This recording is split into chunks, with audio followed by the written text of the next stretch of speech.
Yeah, the CBA is coming up. I can't wait. Girl, y'all benefited from everything. Y'all youngins benefited from NIL. What does that mean? We deserve more. The man that has turned the slam dunk into an art, who has thrilled ABA fans with moves that have been beyond comprehension. At 6'6" for the New York Nets, the fabulous Dr. J. Julius Erving. When one thinks of iconic dunks, it's hard not to think of Michael Jordan's historic dunk from the free throw line. However, not only is there a more iconic dunk than this one, but a more iconic free throw line dunk that had consequences that reverberated throughout the basketball world.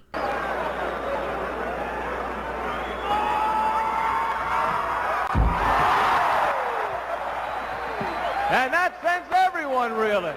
Julius Erving. To say that Dr. J was instrumental in the rise of the modern NBA is an understatement.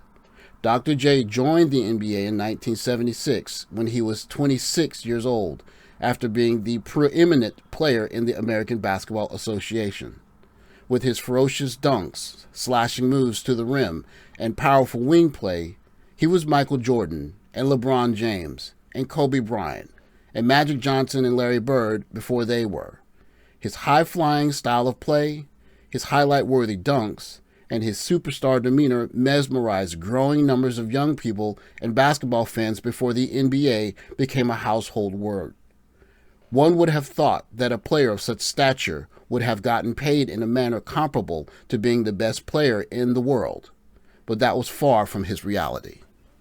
A look at the top salaries in the NBA in the mid-70s reveals a familiar name, Kareem Abdul-Jabbar.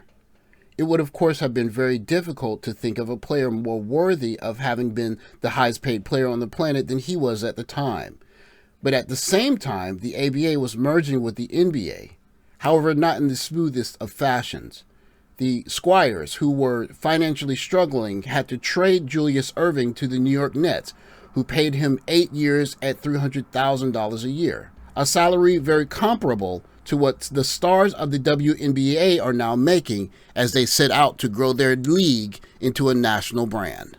WNBA salaries currently range from $66,000 to about $250,000, with only one player per team designated as a core player that can earn the max salary. Rising star and budding face of the WNBA, Caitlin Clark, chose to turn down not only an invitation to participate in Unrivaled, but a very hefty stake in the league as well. A league that's committed to raising the profile of women's basketball and raising their pay. Unrivaled is paying their players the highest average salaries in all of women's professional sports. And they just announced that the players that win the championship are going to get a $50,000 bonus each, along with having the highest salaries in all of women's sports with $222,000, and also offering equity in the league for their players, which further incentivizes them to play well because they own the league. In addition to the $50,000 bonus, they were also offered a $350,000 prize pot for a mid-season one-on-one tournament. Nafisha Collier, one of the women who started the Unrivaled League, actually won the one-on-one tournament, winning a $200,000 prize, which she gave half of to her team staff. The playoffs will consist of the top 4 teams, the winners go to the championship, and the winners of that get the $50,000 prize. To put this into perspective, an average WNBA salary is around $119,000, with the highest paid players earning around $250,000. If Nafisha Collier and her team, the Lunar Owls, win the Unrivaled Championship, she will stand to make $472,222 minimum. That's almost double what the highest paid players in the WNBA are making. I'm on a 1 year. Everybody's basically on a 1 year except the rookies. Except y'all. Y'all gotta pay y'all dues. Yeah. Mm-hmm. We all did it. Yeah, the CBA is coming up. I can't wait. Girl, y'all benefited from everything. Y'all youngins benefited from NIL. What does that mean? We deserve more. Of course. Everybody. I agree. Everybody. I agree with that. But we got to get paid some consequences. Damn, we got to get it up. Y'all got to do something. Y'all got to do something. But the women coming in, not this year, but next year. Because the ones coming in this year will still be on the rookie contract again. Mm-hmm. The ones that the year after, they going to get more. They probably going to be making more than us. I've been in the meetings. They are.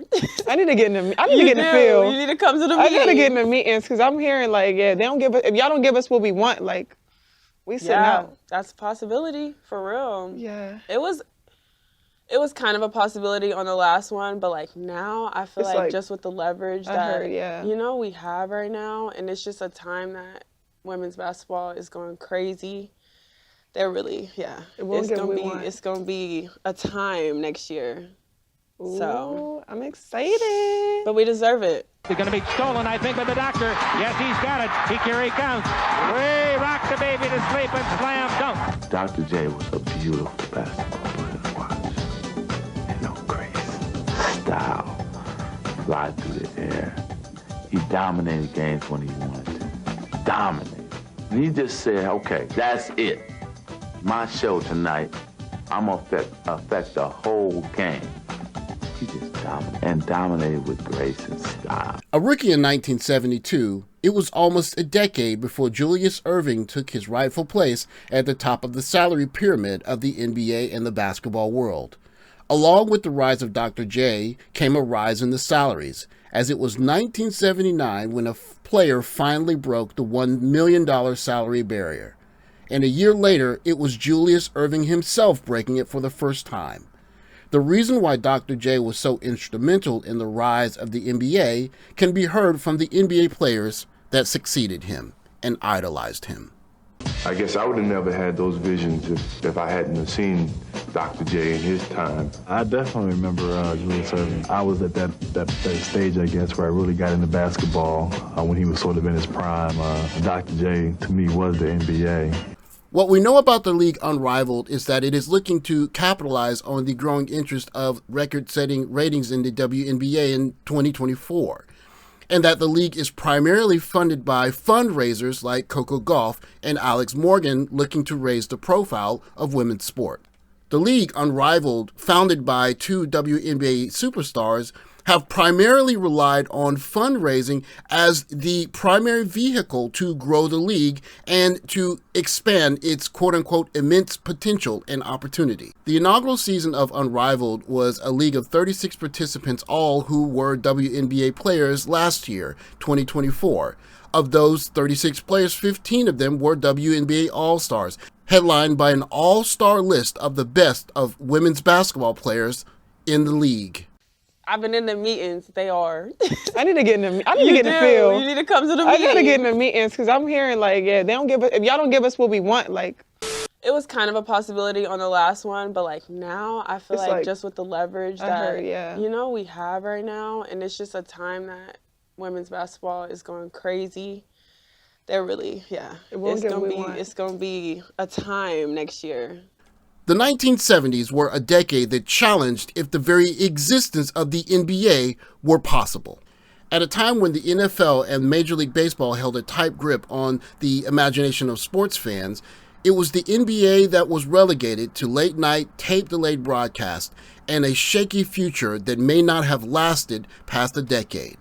The NBA persevered through a decade where the average game had 8,000 fans, and the 1979 NBA Finals had a 7.2 rating, a time when 3 networks and a 20.0 were only good enough for 30th place in the Nielsen ratings.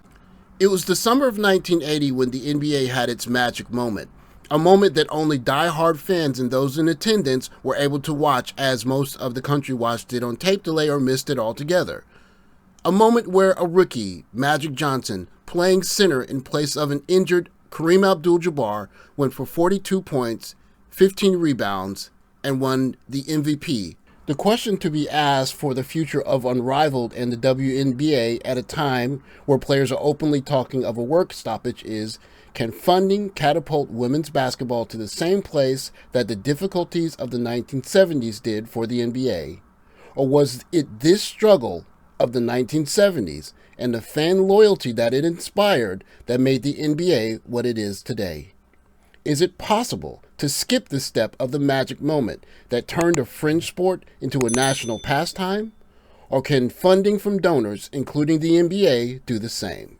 The hero's journey is one that inspires those watching to connect with the hero as the hero goes through the difficulty of trying to reach success. Not an artificial success, but one that's earned and inspires loyalty and respect. The question for Unrivaled and the future of the WNBA is, can they skip this step and simply purchase the outcome? That remains to be seen in the future of Unrivaled and the WNBA. Thanks for watching. Like, subscribe, comment below. Catch you in the next video. Take care, guys.